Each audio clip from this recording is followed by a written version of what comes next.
I'll put it on my desk. Okay, so it's our last class for the year. And they like to sort of wrap up the year. A little bit of a Tanya teaches us based on the Gemara. You can have chedva tekiya mesitula. A person can feel very happy on one side and feel sad on the other side. We can have conflicting emotions. I feel some conflicting emotions here, but I'd like to share some thoughts on general about halacha, about what we studied this year. Some parting messages. We can maybe have a little discussion. Maybe I'll throw in a story or two.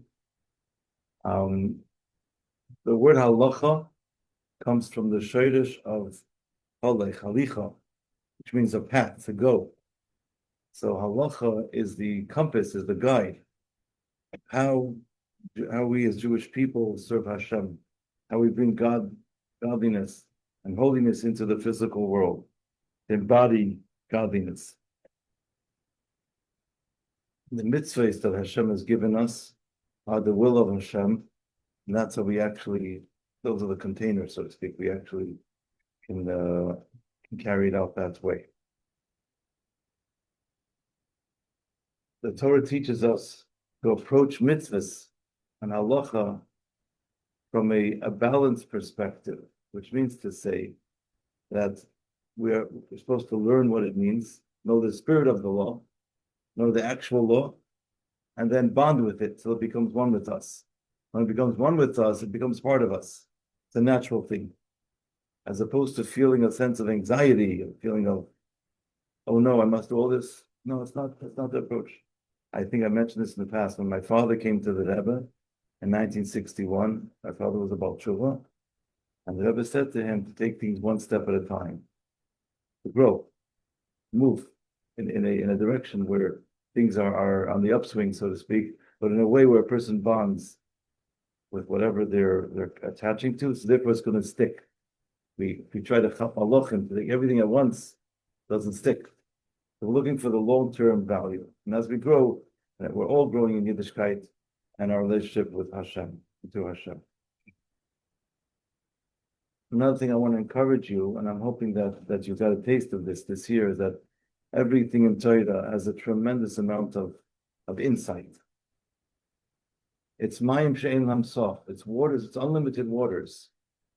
So as we study any subject matter in Torah, we can open our minds to realize that there's an unlimited amount of depths to explore in that particular subject. And we can gain insight sometimes we have an explanation according to Chassidus, and according to the revealed part of the Torah, we can see all sides of the gamut as the way Torah approaches it. Another thing I want to stress is that the Torah is not a subject of study, so to speak. It's the tree of life. It's life itself. It's not an intellectual study. It's life itself, which means to say it infuses us with meaning in our lives, teaches us how to live our lives, and it shows how every little act that we do is full of meaning. For example, the Torah teaches us that when we put on our shoes, we put on our right shoe first, and then we tie the left shoe. Then we tie the right shoe. Because every act, even just a very mundane act, is imbued with meaning and holiness. Because everything that we do is serving God, just in living.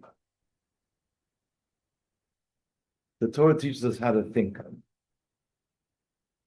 Think Jewish, think like a Yid. The Rambam finishes off his writings on the laws of mikvah, using a very, very, I would say almost a poetic expression. Rambam is talking about how to actually construct a mikvah, what makes a mikvah kosher, and then he talks about what's a mayon, a wellspring, and all the various laws that contain therein. And then the Rambam concludes by saying that to purify our minds and our hearts and our soul, so to speak, to purify our minds, we have to be toivel b'mei adas Torah. That's the lashon of the Rambam. We have to immerse ourselves in the waters of knowledge, the pure waters of knowledge. That's the waters of Torah. So by studying Torah, by immersing our mind in the wisdom of Hashem, God's will, we purify ourselves. The Lubavitcher Rav, who I know, was in Yechidus by the Rebbe probably 50 or 60, maybe even 70 years ago. I don't know exactly. I mean, a long time ago. The Rebbe said to him the following lashon. The Rebbe said, "You have to learn Nigla, learn the revealed part of the Torah. He's learning halacha. He's a Rav." The Rebbe says, "Biz Ibn Kaf until it's over your head." Why did the Rebbe say till it's over your head?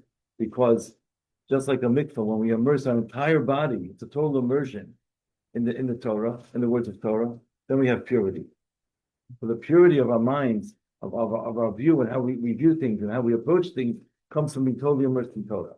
And when it comes to Chassidus, it says Chassidus is analogous to a mine, a wellspring, and there the halacha is it's metar b'chol shuhu. Even a tiny bit it already brings tahara to the person. It purifies the mind and heart because by Chassidus the godliness is revealed, and therefore it brings the tahara to machshava. It brings a purity of our thought processes right away. But the idea is that we should feel that sense of joy and that sense of bonding when it comes to Torah and halacha. And after that, our appetites are wet, and we're going to want to learn more. How much we study, how much we learn, is part of our growth process. It's not really that important. What's important is that whatever we're studying, we should bond with it. Once we bond with it, once we taste it, we're going to want to have more. That's number one. Then you have also there's a fascinating expression for at the end of Tanya. You have the derech of a tzaddik, you have the path of a tzaddik, and you have the oirach, the general scope, so to speak, the general picture. So halacha gives us the path of how to travel, what's considered to be the right path, how to lead our lives, how to lead a proper life. But then there's also the oirach, the scope of where we're heading. So it leaves room, halacha and Torah leaves room for the individuality, for us to utilize our individual talents and to cultivate our talents and utilize them for godliness within the bounds of the path of Torah, within the derech of Torah. We see the way the Rebbe encouraged many people when they came to Yiddishkeit. The Rebbe encouraged them to retain whatever their unique qualities were and to cultivate them and to be from a Yid. Because it's not a steer, it's not a contradiction. That's the Rebbe to bring down the godliness into all these facets and to all these parts of being.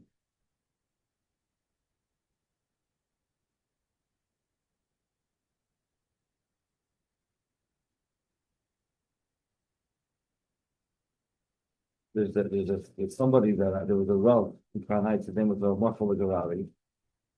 Marshall passed away about 5 years ago. 5 years ago, I think it's Gimel Nisan.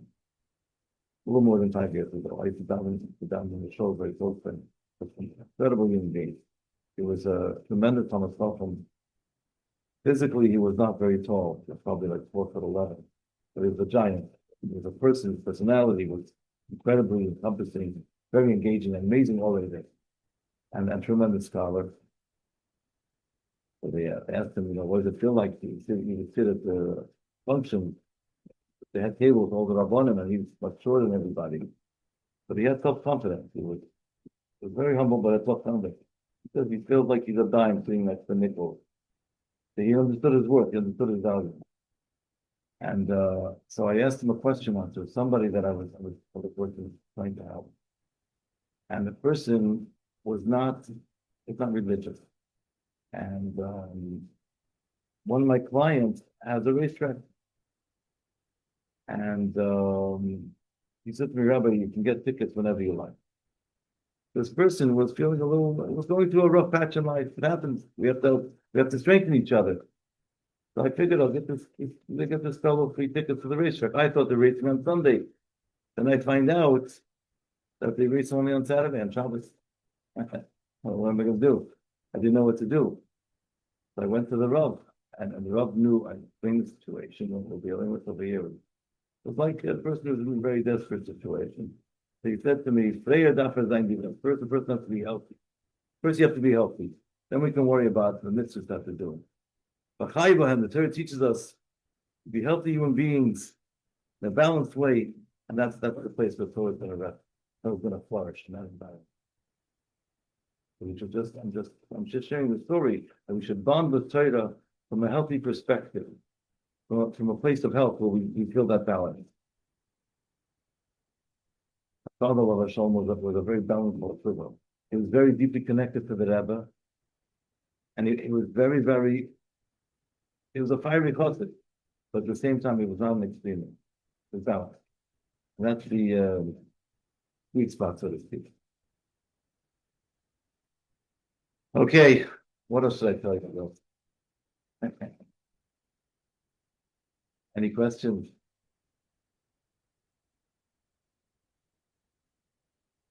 I have some questions for you at the end. Don't worry. Right. Yeah, I have a question. Go ahead.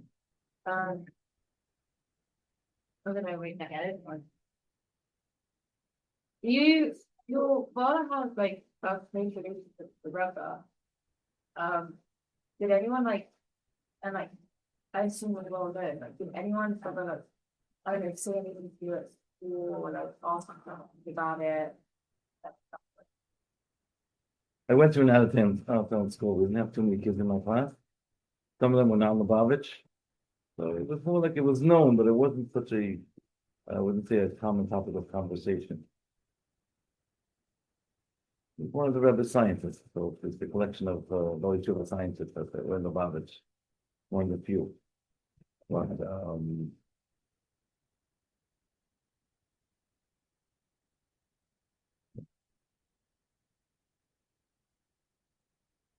the Rebbe also gave my father very clear instructions to be very careful to give his boss an honest day's work.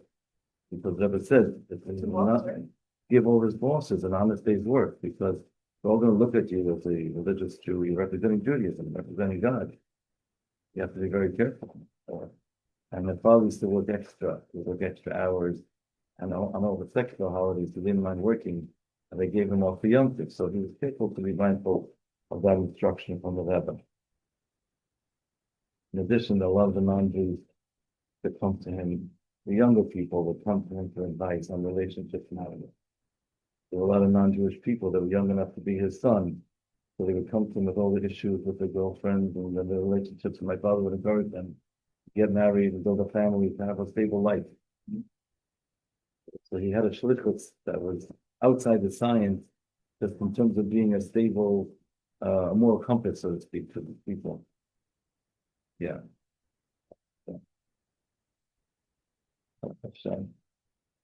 Okay.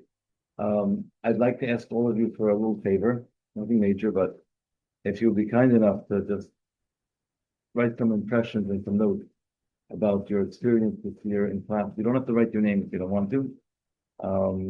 And anything that you feel that I could emphasize more of, less of, just a little bit of feedback is helpful. Because I want to like to try and keep that in mind as I continue this, Mitzvah Hashem. And then we'll wrap up the Mitzvah Hashem.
Right now, we didn't think that going on.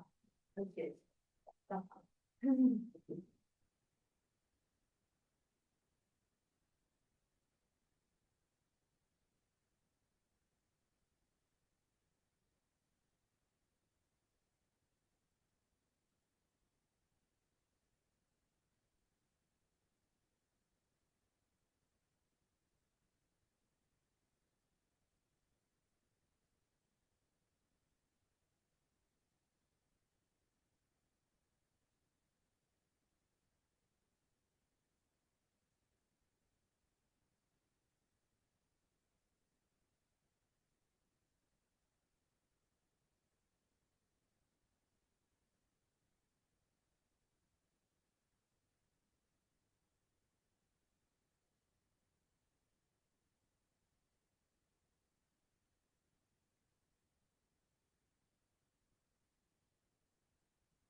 Okay.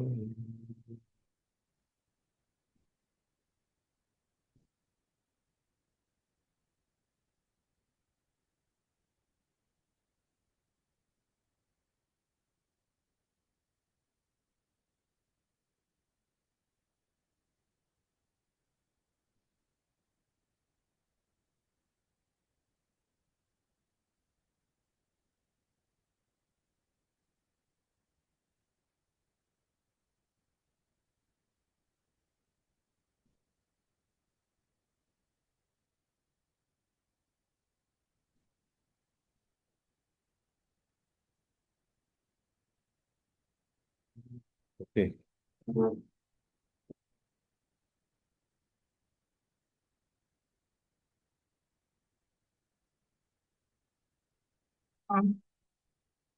that, let's close up a few more minutes. We almost finished the Sefer. Thank you. We almost finished the Sefer. We have two more subjects which we did not yet cover. Actually, three, but it's the laws of challah and the laws of insects and how to clean vegetables, and a small amount of blood found in eggs, etc. So I'm Can going we to talk try. about that actually, the Yeah. eggs, because I said something to one of them on you open the door and she was like, I don't know where you got that from. I mean, we learned it last year in class and she was like, you should ask a rabbi about that. Okay, we can talk about that. Oh, Yeah, Can you touch on we have a few minutes. So, insects?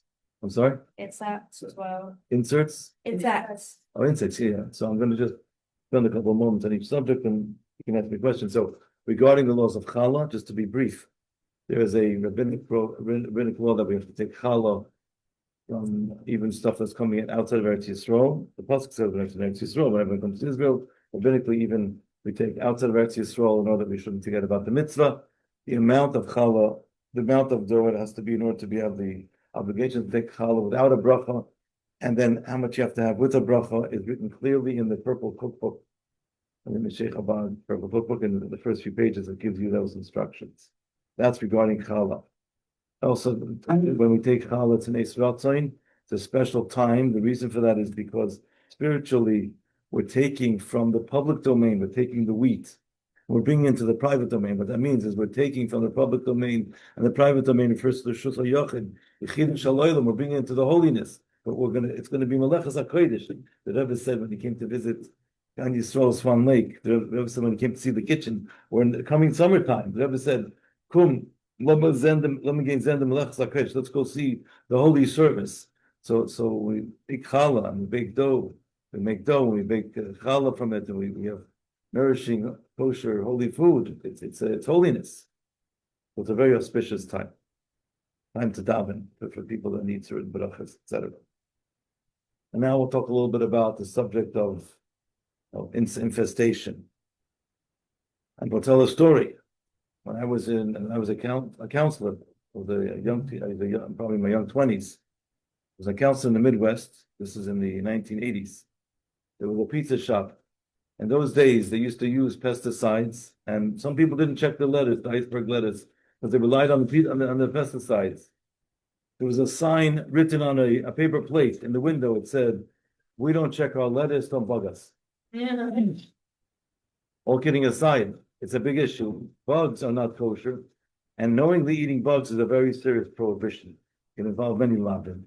Therefore, one has to be mindful of this. So now, the Torah also, in order to avoid getting into a situation where we start getting into Jewish neurosis, the Torah gives us clear guidelines of halakha is what we need to do, what we don't have to worry about. So first of all, there are some types of fruits and vegetables which are not known to be infected. For example, potatoes, apples, oranges, grapefruits, sweet potatoes. Probably some other things I'm not mentioning also. They're not known to be infested. So when you take a quick glance at them, if it doesn't look like the bunch of worms or animals had a party with it, then you're okay. You can eat it. Then there are some types of fruits and vegetables which are known in the category as having a miyut she'eina mafsek. They have, you can find a bug in them, but it's considered to be a surprise. It's not considered to be a likely occurrence. It's not common. What's an example of that? So there are some vegetables which are a little bit borderline, like cabbage. Cabbage you can find infested, you find bugs. Maybe in the summertime it's a little bit more common. The winter, if it's tight cabbage, not so likely to be infested. So it's a little, it could vary. Then you have another category known as miatamotzi. You'll find bugs in there. You'll find it often enough. Not going to be all the time, but you'll find it's not a surprise. And the most severe category would be something that's considered to be heavily infested. So the law is something that's miacheina matsui. That's a surprise. It's not common to find. It's kosher to eat. It may be better to check it. Another example of this would be, let's say, cashews. Cashews can have a worm once in a while. It's not a common amount. Less than 1 in 10 portion, many opinion hold, if a portion of cashews, let's say, is 10 cashews, and you're going to find a worm only 1 in 100 cashews, or 101 cashews, that's considered to be less than miyat hamotza, if a portion is considered 10 cashews. I think some of these things are borderline. It's always a good idea to check them. And some things would also be infested more, but sometimes even apricots can be infested. It's a good idea to open these things up. And when you certify these products, you cannot certify them if they're closed. You can't check. So the consumer should be aware of these things and should open them up and check. Unless you're buying split cashews, then you can see them more readily. And then you have some things which are known to be more commonly infested, or what they call miyat hamatzah. Some examples of that could be things like some lettuces. And then you'll have muchzak, which would be, let's say, romaine lettuce, broccoli, cauliflower, some fruits like raspberries, blackberries, strawberries. Those are more heavily infested. In the fruit family, raspberries, blackberries, and strawberries are heavily infested. Raspberries and blackberries have a unique challenge because they have a hole. So there's a whole, no pun intended, there's a whole place for the bugs to camp out. They can make their own chabad out there. Yeah. And then you have a problem because you can't get rid of them. So therefore it's recommended by kosher agencies to avoid consuming whole raspberries and whole blackberries. In pureed form, since the purpose and the desire to puree it is not to kill the bugs, you don't want the bugs there. And therefore, if you want to just make it into a puree, then it's okay because a bug that's fragmented is nullified 1 in 60. A whole bug is not nullified because it has an entity. So that's something else to keep in mind. So to certify bug-sensitive vegetables is challenging. Possible. So when it comes to washing and cleaning, let's say romaine lettuce, it's a big part of the work in the home and preparing wholesome and delicious kosher food. And that's why they make smoothie machines for the Jewish people. So you can actually take a smoothie machine, such as Vitamix, which we have at the Hanoka house. Or you can also get a Bullet. They have other machines, right? They also have the Ninja. I don't have that, but I understand it also exists. And you can take bug-sensitive vegetables. It's recommended that you give it a general wash. And then you can make it into puree. You can make it into a liquefy it. Your kavanah, your intention is not to kill the bugs, not to destroy the bugs. You don't want them there in the first place, actually. It's proper to first give it a wash so it becomes a bit of a suffix. But since your intention is not to kill the bugs, and that way you're going to have all those wonderful nutrients, and you'll be able to grow, like the alfalfa sprouts grow on your plate. You can grow and very healthy. You can have your kale, you can have your alfalfa sprouts, and your fruits, whatever it is that you put in the smoothie. That's why they make smoothie machine. It's a way to get the nutrients without having the halachic challenges. Very easy, just wash it. Okay. If you want to have them whole, then you need to know what you're doing in terms of cleaning them properly. All the reliable Shadim have tutorials, some of them have videos. Okay, has a vegetable checking guide, tells you how to go about checking these things. These are methodologies. If you have additional questions, you can speak with the rabbi. Someone who has a hard time with this and they start doubting themselves, am I doing this right, that right? You get a little challenging. You speak to a rabbi for guidance. So they can find a system that works That's not going to drive them crazy. Because we want dir v'tachtoinim. We want to have it where we can do the mitzvahs, do what we need to do in a way that's not going to be anxiety provoking.